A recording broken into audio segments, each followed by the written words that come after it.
Well, after the Life album, you went on kind of like a hiatus for like 4 years as far as putting out another album, but you were working on like the label, you were doing a lot of things behind the scenes, right? Can you talk about what was going on during that time? Yes. Well, after the Life album, for years, I mean, ever since 2004, I've been eyeing the exit, trying to think of like, is it over from here on out? Should I try to do something else? So after Life and doing all the touring for Life, I had to admit to myself I didn't have a home life. I didn't have much going on the home front. And the girl that I had been seeing for the past 5 years, it's like nothing really was developing from that. I didn't see a future with us really. She ended up moving to New York and pretending like I was going to move there too. I was like, I can't move to New York. I have my home here. I have my label here. So we ended up breaking that off. And I said, no more touring. Like that's what's ruining my life. Cause I can't get anything else accomplished if I'm always on the road, and I'm on the road. I miss, my dad died when I was on the last tour. Idea died when I was on the last tour. I'm missing everyone's birthdays and all the gatherings and special moments because I'm always on the road.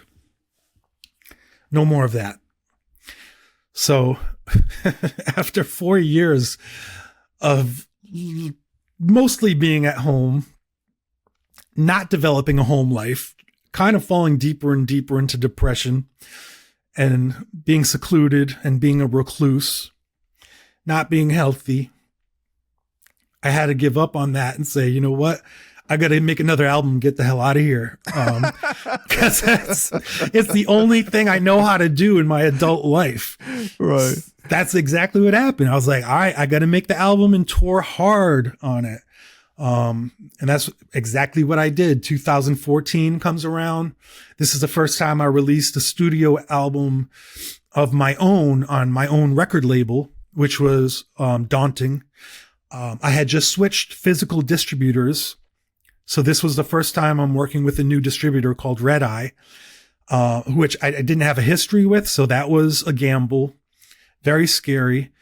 But we got all our ducks in a row. I recorded everything when I needed to do it. Alias came through in the clutch. Alias was such an important part of that album and mixing it because I had beats from so many different producers who lived in all different parts of the world, who were using all different systems. And he had to like make sense of it all in his studio and convert it all to the way it needed to be. And have the album sounding the way that it needed to be. And it actually charted on Billboard with, just a staff of 2 or 3 at Strange Famous. That was a big surprise. And not that we ever aimed to chart. Like, I don't even fully know what that means or why it matters, but it means like a lot of people bought the album around the same time. So it shows up on a chart.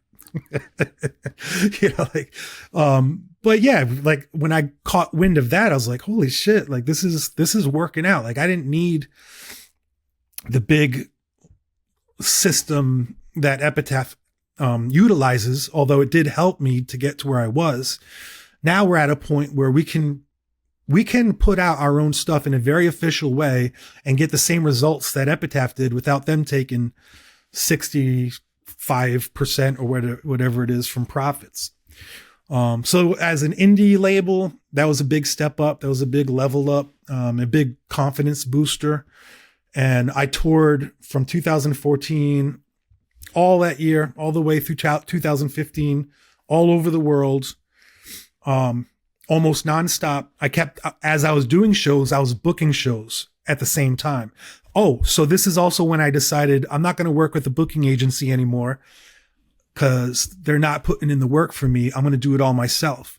So I just like became a DIY machine, really digging truly independent. Yes, truly like digging my heels in, putting in the time, being obsessed over it, knowing that only I can do this because I work for myself and no one else wants to work as hard for me as I do. And that's how it all worked out for the best overall. Yeah. So you recorded that album, Copper Gone, at home, basically, in Yes. your own studio. Yeah. I did it all on my own in my house. Um, Was that a different experience for you? Did you enjoy that more? You felt more comfortable? well, this is the first time I had done it outside of a studio, and without an engineer. First time I ever did an album like that. Um, I had walking pneumonia at the time when I recorded the album. Now, it was painful to breathe. So I would do a lot of takes until it was the way I wanted it to sound. And I'm happy that it was just me, because I would have driven an engineer insane. But I didn't, I had my cats. Right. I had me and my cats, and I was comfortable in this environment. This is the house I grew up in. This was the room I first started writing rhymes in when I was 8 years old.